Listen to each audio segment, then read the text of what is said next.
মানুষই কি কেবল নিজের ইচ্ছায় মরতে পারে? একেবারেই নয়। ভারতের আসামের একটি জায়গা যার নাম জাটিঙ্গা, সেখানে সারা দেশের নানান পাখি যায় আত্মহত্যা করতে।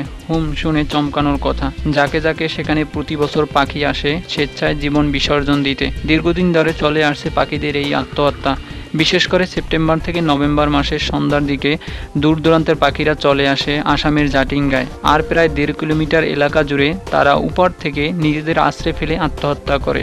গ্রামবাসীদের বিশ্বাস, ঈশ্বরের কাছেই নিজেদের উৎসর্গ করতেই পাখিরা আসে জাটিঙ্গায়। যদিও এর কোনো যুক্তিগ্রাহ্য ব্যাখ্যা নেই। দেশ বিদেশে বিজ্ঞানীরা খুঁজে বের করার চেষ্টা করেছেন পাখিরা কেন ঘটাচ্ছে এই অদ্ভুত ঘটনা। জাটিঙ্গা পর্যটনের অন্যতম একটি কেন্দ্র হিসেবে পরিচিত, কিন্তু যে কারণে জাটিঙ্গা পর্যটকদের আকর্ষণের কারণ তা খুবই মর্মান্তিক। প্রাকৃতিক সৌন্দর্যে ভরা ছোট্ট একটি গ্রাম জাটিঙ্গা ভারতের আসামের উত্তর কাছাড় জেলার সদর শহর হাফলং থেকে 9 কিলোমিটার দূরে এর অবস্থান। আসামের শিলং পাহাড়ের পর শুরু হয় হাফলং পাহাড়ের সারি। স্থানীয় দিমাসি ভাষায় হাফলং শব্দের অর্থ উই পোকার তৈরি ছোট্ট পাহাড়। তবে জাটিঙ্গা শব্দটি দিমাসি ভাষার নয়, শব্দটি জেমে নাগা উপজাতির। জাটিঙ্গা শব্দের অর্থ হলো বৃষ্টির পানি বেরিয়ে যাবার পথ। জানা যায় যে প্রায় শতাধিক বছর আগে জেগে নাগা উপজাতির কিছু লোক জাটিঙ্গা এলাকায় কোনো এক কাজে গিয়েছিল। তারা খোলা জায়গায় আগুন জ্বালিয়ে রাত কাটানোর সময় এক অদ্ভুত দৃশ্য দেখতে পায়। পাখিরা দলে দলে নিচে এসে আগুনে আত্মহত্যা দিচ্ছে।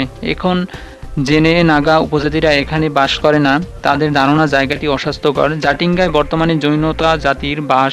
পাখিদের এই আত্মহত্যার বিষয়টিকে তারা ঈশ্বরের দান বলে মনে করে। আর এই রহস্যময় ঘটনাই জাটিঙ্গাদের অনবদ্য করে তুলেছে পর্যটনের খাতায়। আসামের পর্যটন দপ্তর জাটিঙ্গায় একটি ওয়াচ টাওয়ার তৈরি করেছে। রাতের বেলায় পাখিদের আত্মহত্যা দেখার জন্য বছরের এই সময়টিতে গ্রামবাসীরা নানান জাতের পাখির মাংস পরিভোজ করে খায়। আগস্ট থেকে নভেম্বর মাসে শরৎ ও হেমন্ত ঋতুতে রাতের বেলায় গ্রামবাসী দলে দলে বেরিয়ে পড়ে। তাদের হাতে থাকে জ্বলন্ত মশাল ও লণ্ঠন। বাঁশের লম্বা খুঁটির সাহায্যে মশাল লণ্ঠন উঁচিয়ে ধরে তারা আত্মহত্যাকারী পাখিদের জন্য অপেক্ষা করে। এই আলো লক্ষ্য করে কোথা থেকে নানা জাতের পাখি ঝাঁকে ঝাঁকে এসে পড়তে থাকে। মাটিতে পড়ার পর আর ওড়ার চেষ্টা করে না।